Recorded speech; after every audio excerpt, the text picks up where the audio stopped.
On the 21st of December 2025, Vince Zampella tragically passed away in a car accident in the San Gabriel Mountains north of LA.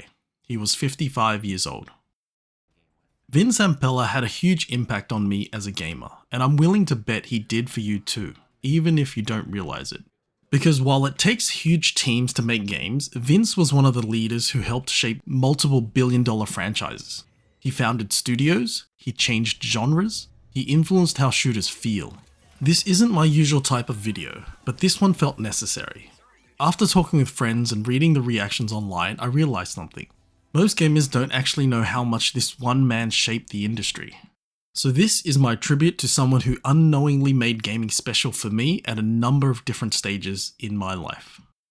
Zampella's career is a storied one, with its own share of ups and downs. From one of his first instrumental lead roles working on the Medal of Honor games, to the high-profile split that led to him not only co-founding a new studio, but creating one of the most well-known FPS franchises in the world. Or his most recent project returning to EA to work on Battlefield 6, Vince has had quite the career. So I think the best way to cover it is to start from the very beginning. In the late 90s, Vince had already been moving through the industry, working at a number of different studios, but sometime between 1999 and 2001, Zampella became lead designer at 2015 Inc., and began work on a little game called Medal of Honor Allied Assault. Can one man truly make a difference? And that's where this story really begins. When it comes to war films, Saving Private Ryan sets the benchmark.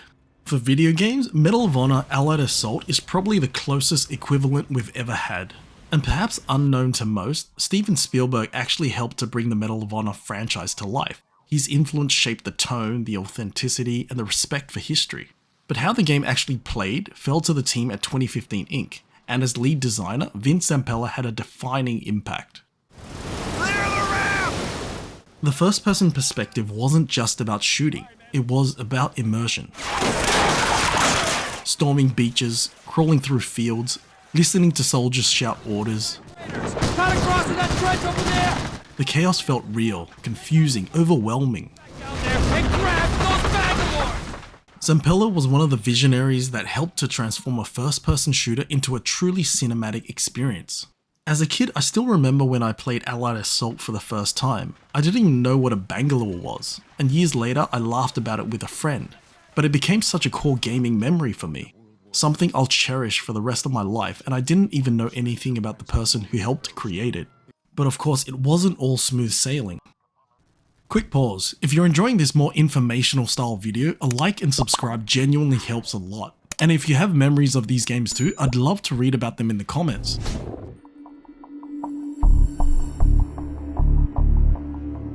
Born out of a growing frustration over creative control at EA, Zampella left in a very public split.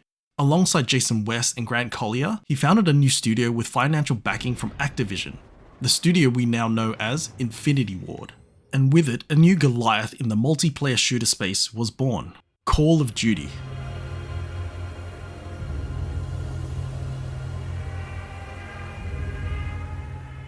This was the birth of a new franchise that would go on to sell over 300 million units by 2024 and create a global phenomenon.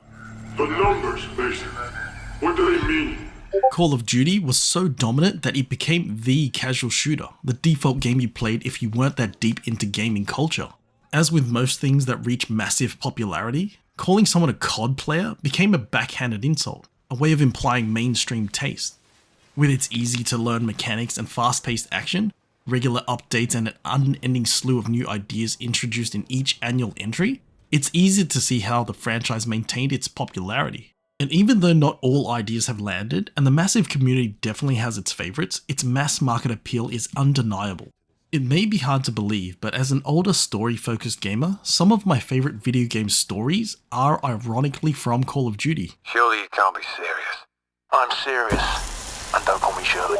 A franchise with notoriously short single-player campaigns, known more for its action and spectacles than emotional depth. My personal favourites are still the Modern Warfare series, with its strong storytelling and compelling characters like Captain Price or Makarov that keep the player invested. The healthy human mind doesn't wake up in the morning thinking this is its last day on Earth. Beneath the explosions and set pieces were themes of betrayal, disinformation, sacrifice, the morality of war, things that just weren't explored in most shooters at the time. The gameplay is delivered in quick but engaging bursts, with a great mix of shooter sections and unique gameplay sequences that keep the action feeling fresh. Goddamn! And the games weren't without their own controversies too, with certain missions censored or completely scrubbed from the game in some countries. I actually get chills thinking about how the story played out, and to me it's easy to see how Call of Duty has managed to cement its position as one of the biggest franchises ever. But even as Activision benefited greatly from the success of the franchise, cracks began to form, and as we know, the story didn't end there. On your feet, soldier! Hey, are you enjoying this one? Because if you are, you should like and subscribe. Captain Price said so. We will.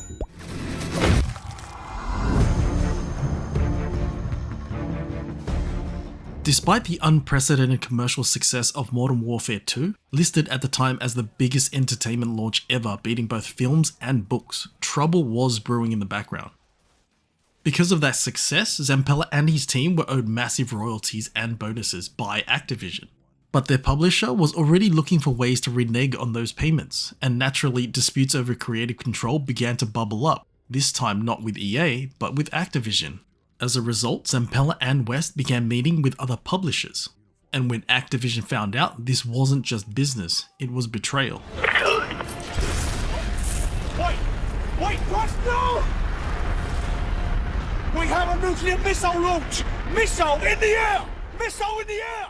Interestingly, it was later revealed that Activision's legal team had been instructed to dig up dirt on the pair, allegedly in an effort to find grounds to fire them without paying what they were owed.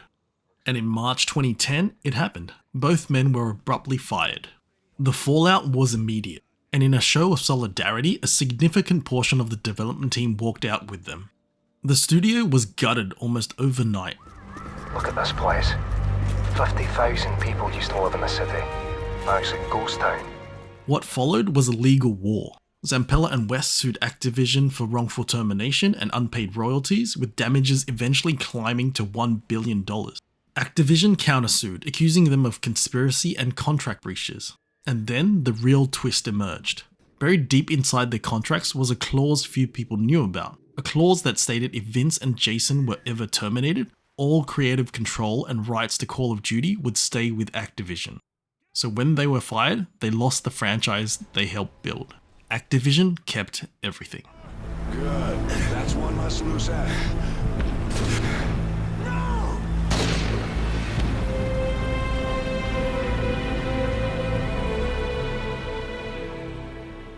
But of course, not being ones to hang up their hats, Zampella and West went on to found a new studio. One aptly called Respawn Entertainment.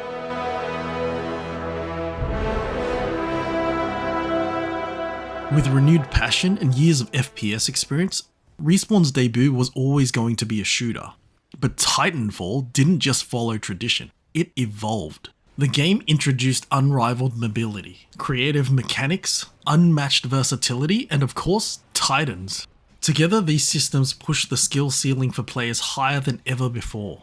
But the game wasn't without its flaws. Most notably, the absence of a single-player campaign. That changed quickly, however, with the release of Titanfall 2.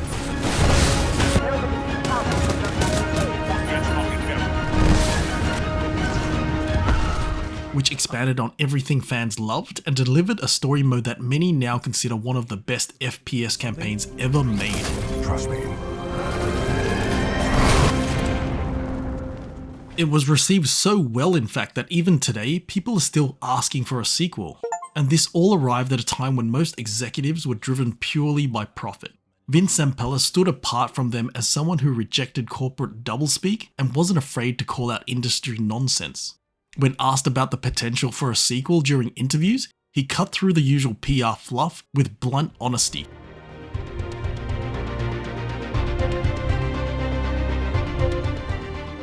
But Respawn would eventually pivot, and surprisingly, it worked. Apex Legends launched into an already overcrowded battle royale market, but instead of blending in, it stood out. Its fluid movement, vertical level design, and hero-based abilities gave the genre a fresh identity. The result? Massive player numbers and long-term success, holding strong even today. Granted, it hasn't been without controversy or lessons learned, but compared to the many failed live service attempts, Respawn's story remains one of the most impressive ones in modern multiplayer gaming. And still, the story continues. Almost as if to prove they weren't just a shooter studio, Respawn surprised everyone when they changed genres. Refusing to be pigeonholed, the studio partnered with EA and Lucasfilm to create a brand new Star Wars title, Jedi Fallen Order. The result was the birth of yet another franchise, with Fallen Order alone selling over 10 million copies by 2020, adding yet another critical and commercial success under Vince's belt. Then, in 2023, they released a sequel. Jedi Survivor launched to massive anticipation, and while it wasn't without its issues, particularly being marred by performance and optimization issues at release, the core experience proved Respawn could thrive outside of the shooter space. Strong storytelling, refined combat, and deeper exploration showed this wasn't just a one-off experiment. It was proof that Respawn wasn't just a shooter studio anymore. Not now that we have this. Hey, are you enjoying these more historical type videos? If you are, you should definitely like and subscribe.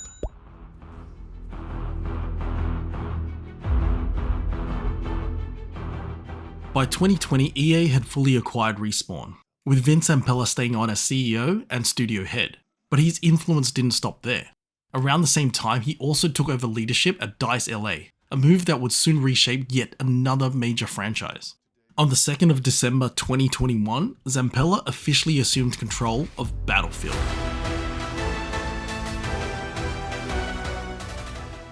Now, I've never really been a Battlefield guy, I just never had the chance to dive in, but even I've heard the stories. Skyscrapers collapsing, jets screaming overhead, chaos unfolding in real time. The scale and spectacle are unmatched, and when Battlefield works, it creates moments no other shooter can replicate. But the question was, could Vince turn it around? The previous entry tried to innovate, but by most accounts it struggled to find its footing, even becoming one of the worst rated games on Steam at the time. So heading into 2025, after a 4-year gap between mainline releases, anticipation for Battlefield 6 was massive. Then October 10th happened. Battlefield 6 absolutely shattered records, delivering the biggest launch in franchise history and earning the title of best-selling game of 2025. So yeah, it really does feel like everything Vince touches turns to gold.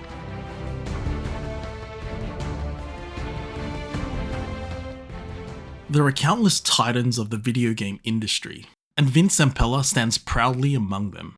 A true pioneer. Someone who pushed the medium forward with bold ideas, creative risks, and deep understanding of what makes games fun, memorable, and meaningful. From Call of Duty to Titanfall, Apex Legends to the Jedi series, and now Battlefield, his impact on gaming is undeniable.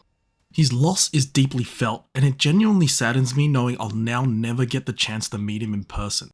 I never really thought about it before, but when you look back at how many experiences he helped create, moments he helped shape, ones that define entire generations of players, it's impossible not to feel both sad, but also at the same time grateful.